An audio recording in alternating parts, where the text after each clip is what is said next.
আল্লাহ আমাদের বানিয়েছেন, পৃথিবীতে পাঠিয়েছেন, এখানে আমাদের প্রয়োজনটা কি?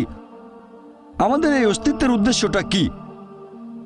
আল্লাহ এর উত্তরে বলেছেন সূরা মুলক অধ্যায় নম্বর 67 আয়াত নম্বর 2। আল্লাহ বলেছেন আল্লাযী খালাকাল মাউতা ওয়াল হায়াতা, যে আল্লাহ সৃষ্টি করেছেন মৃত্যু ও জীবন পরীক্ষার জন্য। কে তোমাদের মধ্যে কর্মে উত্তম? আল্লাহ সৃষ্টি করেছেন জীবন ও মৃত্যু পরীক্ষার জন্য। কে তোমাদের মধ্যে কর্মে উত্তম? আল্লাহ পবিত্র কোরআনে বলেছেন সূরা আলে ইমরান অধ্যায় নম্বর 3 আয়াত 185। আল্লাহ বলেছেন কুল্লু নাফসিন যায়কাতুল মউত, প্রত্যেক জীব মৃত্যুর স্বাদ গ্রহণ করবে, আর চূড়ান্ত বিচার হবে রোজ কিয়ামতের দিনে। যাকে সেদিন দোজখ থেকে রক্ষা করা হবে আর বেহেশতে দাখিল করা হবে, সেই পৃথিবীর উদ্দেশ্য অর্জনে সফল কাম। কারণ এই পার্থিব জীবন ছলনাময় ভোগ ব্যতীত আর কিছুই নয়। তার মানে এই পৃথিবীতে আমাদের ইহকাল, এটা পরকালের জন্য একটা পরীক্ষা। যদি আল্লাহ সুবহানাহু ওয়া তাআলার আদেশগুলো মেনে চলেন তাহলে পরকালের জীবনে বেহেশতে যেতে পারবেন, আর আদেশগুলো না মানলে বেহেশতে যেতে পারবেন না, দোজখে যাবেন। তাহলে এই জীবন আমাদের অস্তিত্বের পেছনের উদ্দেশ্য। আল্লাহ বলছেন পরকালের জন্য পরীক্ষা। আর আল্লাহ পবিত্র কোরআনে বলেছেন সূরা আনকাবুত অধ্যায় নম্বর 29 আয়াত নম্বর 2 যে তোমরা কি মনে করো আমরা ঈমান এনেছি এটা বললেই তোমাদের ছেড়ে দেওয়া হবে? তোমাদের অবশ্যই পরীক্ষা নেব। যদি শুধু মুখে বলেন আল্লাহকে বিশ্বাস করি, আমি একজন মুসলিম, আমি একজন মুমিন, এটা বললেই আল্লাহ ছেড়ে দেবেন? এখানেই পরীক্ষা শেষ? আল্লাহ বলছেন তোমরা জানো না আমি পরীক্ষা করব? শুধু বললেন আমি একজন মুসলিম, শুধু মুখে বললেন আমি বিশ্বাসী, মুখে বললেন আমি আল্লাহর কাছে নিজের ইচ্ছাকে সমর্পণ করি, তাহলে আপনাকে ছেড়ে দেওয়া হবে না। আল্লাহ অবশ্যই পরীক্ষা করবেন। আল্লাহ পবিত্র কোরআনে বলেছেন সূরা বাকারা অধ্যায় নম্বর 2 আয়াত নম্বর 155 আমি অবশ্যই তোমাদের পরীক্ষা করব ক্ষুধার ভয় দিয়ে, জীবন আর ধন সম্পদের ক্ষয়ক্ষতি দিয়ে এবং ফল ও ফসলের ক্ষয়ক্ষতি দিয়ে। আর শুভ সংবাদ দাও তাদের যারা ধৈর্যশীল। আল্লাহ সবাইকে পরীক্ষা করবেন ভয় দিয়ে, ক্ষুধা দিয়ে, জীবন আর ধন সম্পদের ক্ষয়ক্ষতি দিয়ে, ফল ফসলের ক্ষয়ক্ষতি দিয়ে। আল্লাহ অবশ্যই পরীক্ষা করবেন।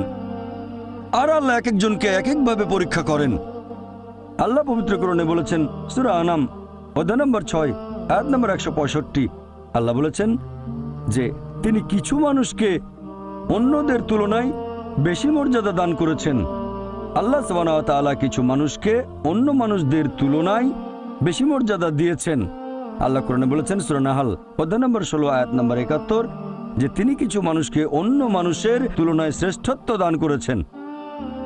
আল্লাহ এই কথা আবারও বলেছেন সূরা আনাম অধ্যায় নম্বর 6 আয়াত নম্বর 165 যে আল্লাহ সুবহানাহু ওয়া তাআলা কিছু মানুষকে অন্যদের তুলনায় বেশি মর্যাদায় উন্নীত করেছেন, আর তিনি যা দিয়েছেন তার ভিত্তিতেই তোমাদের বিচার করা হবে। এখানে অনেক লোকজন এভাবে প্রশ্ন করে আল্লাহ তাআলা এখানে সুবিচার করবেন কিভাবে? কেউ হয়তো জন্মায় গরিব পরিবারে, আবার কেউ জন্মায় ধনী পরিবারে, কেউ জন্মায় ভালো স্বাস্থ্য নিয়ে, কেউ জন্মায় অসুস্থ হয়ে। এটাই তো অবিচার। আল্লাহ তাআলা সুবিচার করেন না। তিনি এই সব আলাদা মানুষের জন্য আলাদা বিচার করবেন কিভাবে? আমরা জানি যে পার্থিব জীবনে আছে জন্ম আর মৃত্যু, বিভিন্ন অসুখ হতে পারে, কেউ গরিব কেউ ধনী, এই সবই আসলে পরীক্ষা।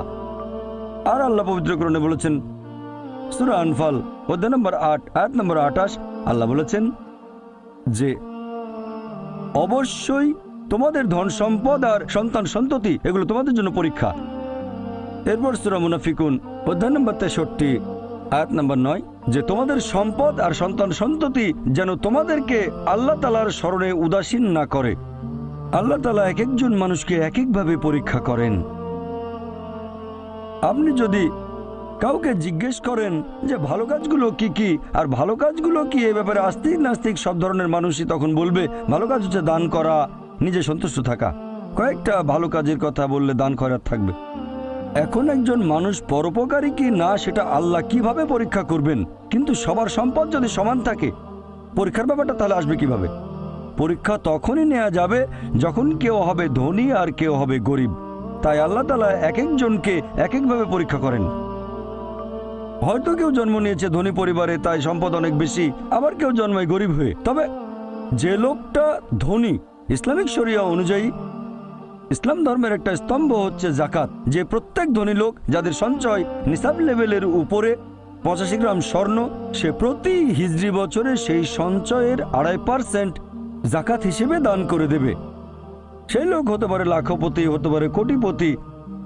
যদি সে ঠিকমতো জাকাত দেয় তাহলে সে পাবে 5 নম্বর।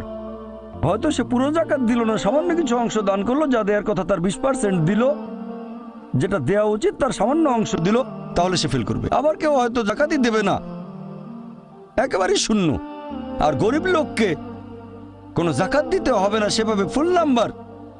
কিন্তু আমরা মানুষরা এভাবে বলি, আহা বেচারা লোকটা খুব গরিব, এই লোকটার জীবনে শুধু সমস্যা আর সমস্যা। আর ধনীদের দেখে আমরা মুগ্ধ হই। আমাদের প্রিয় নবী বলেছেন যে একজন ধনী লোকের বেহেশতে প্রবেশ করা গরিবের চেয়ে অনেক বেশি কঠিন। আর পবিত্র কোরআন বলছে, সূরা আনফাল অধ্যায় নম্বর 8 আয়াত নম্বর 28, ধন সম্পদ তোমাদের জন্য পরীক্ষা, এটা পরীক্ষা। আমরা বোকা তাই এভাবে চিন্তা করি যে এই লোকটার অনেক টাকা, আল্লাহ অনেক রহমত দিয়েছেন, এটা একটা পরীক্ষা। যদি এই রহমত ঠিক মতো ব্যবহার না করেন, এটা অবশ্যই রহমত, তবে এই পরীক্ষায় ফেল করার সম্ভাবনা অনেক বেশি। যেমন ধরেন বোর্ডের একটা পরীক্ষার প্রশ্ন, গত বছরের কথা, 2 বছর আগের কথা, 2002 সালের কথা। সেবারের প্রশ্ন খুব কঠিন ছিল, বেশিরভাগ ছাত্রছাত্রী উত্তর দিতে পারেনি।